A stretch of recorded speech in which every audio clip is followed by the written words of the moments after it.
menjadi hamba atau budak dari hukum. Bisa juga rupanya.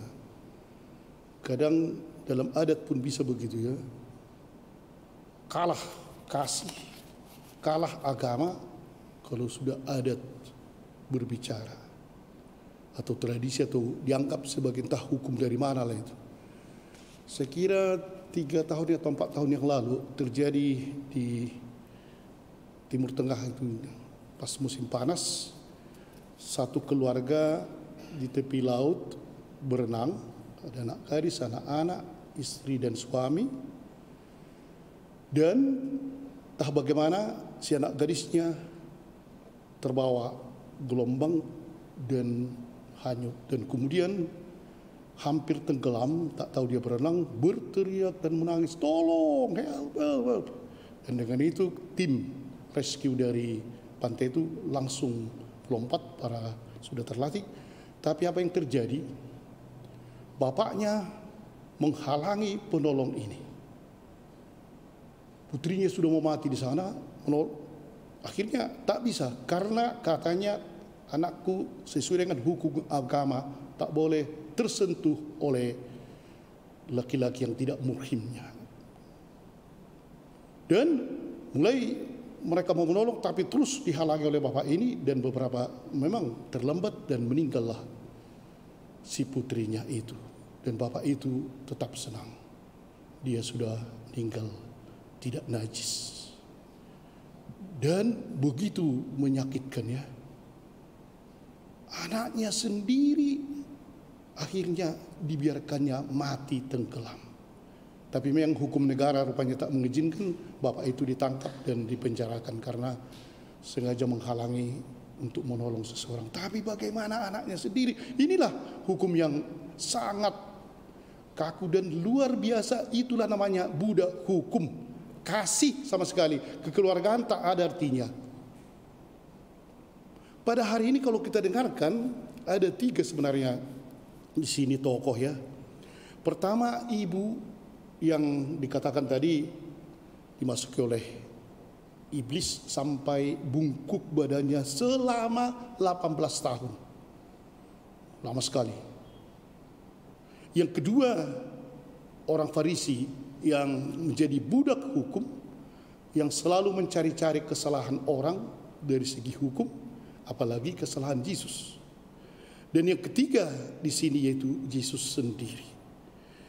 Yang terjadi ialah para bapak dan ibu dan saudara sekalian, ibu yang sakit 18 tahun itu memang dikatakan tadi di sini bahwa di situ ada seorang wanita yang telah 18 tahun dirasuk oleh roh dan tidak dapat berdiri lagi dengan tegak.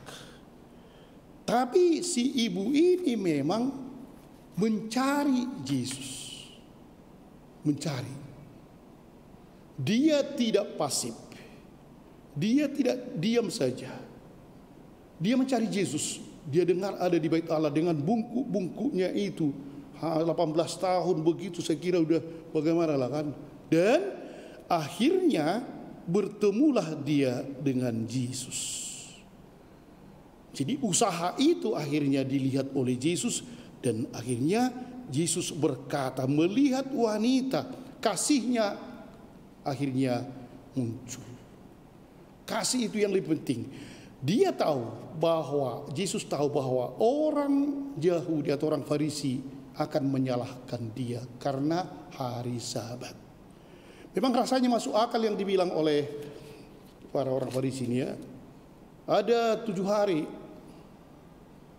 1 minggu, 6 hari bisa kau datang. Kenapalah kau hari Sabat datang? Sama itu dengan praktek dokter, kalau hanya flu-flu biasa ngapain kau mengganggu dokter? Hari Minggu kau datang, besok aja kau datang. Tapi disitulah letak bahwa Yesus melihat kebobrokan dari orang Farisi ini. Memang bisa kita bayangkan, dan contoh yang diberikan oleh Yesus sangat kontras sebenarnya. Kalian melepaskan lembu dan keledaimu pada hari Sabat dan membawanya ke tempat minum. Binatang,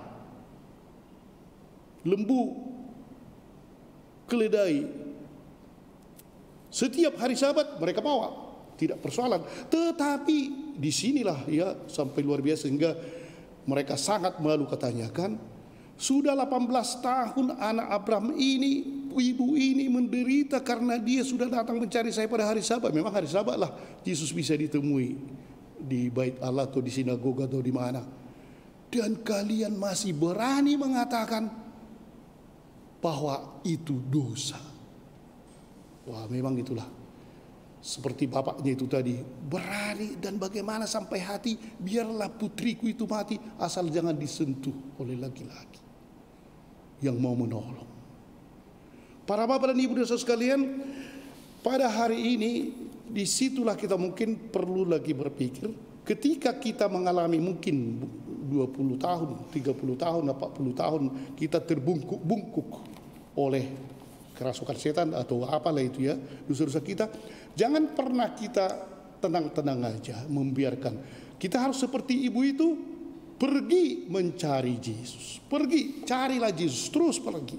Dan pencarian kita itulah sebenarnya yang akhirnya dilihat oleh Yesus. Dan pencarian ini rupanya luar biasa, menyentuh hati Yesus sehingga belas kasihannya menyelimuti ibu itu dan sembuh.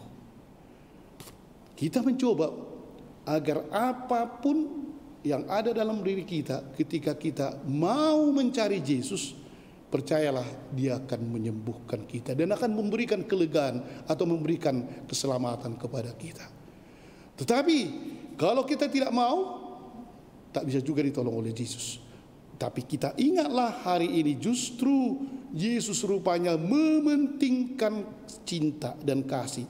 Kita pun di dalam kehidupan, jangan pernah menahan-nahan keinginan kita untuk membantu orang. Kalau itu karena kasih, tak usah banyak pertimbangan. Hari inilah.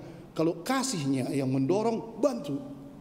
Mungkin bukan dengan materi atau dengan apapun, tapi kalau kasih yang mendorong, jangan kita ini tak boleh, ini tak boleh, ini tak boleh. Banyak. Bisa juga kita seperti orang Farisi itu. Tetapi pada hari ini rupanya Farisi ditegur karena lebih mementingkan, mungkin kita lebih mementingkan famili kita, diri kita, atau pendapat orang dan seterusnya. Akhirnya kita tidak jadi menolong.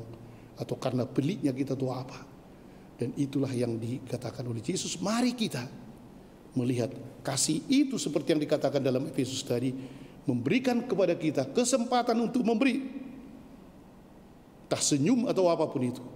Dan kalau kita kena bungkuk atau apapun itu, carilah Yesus dan kita akan ditegakkan kembali. Amin.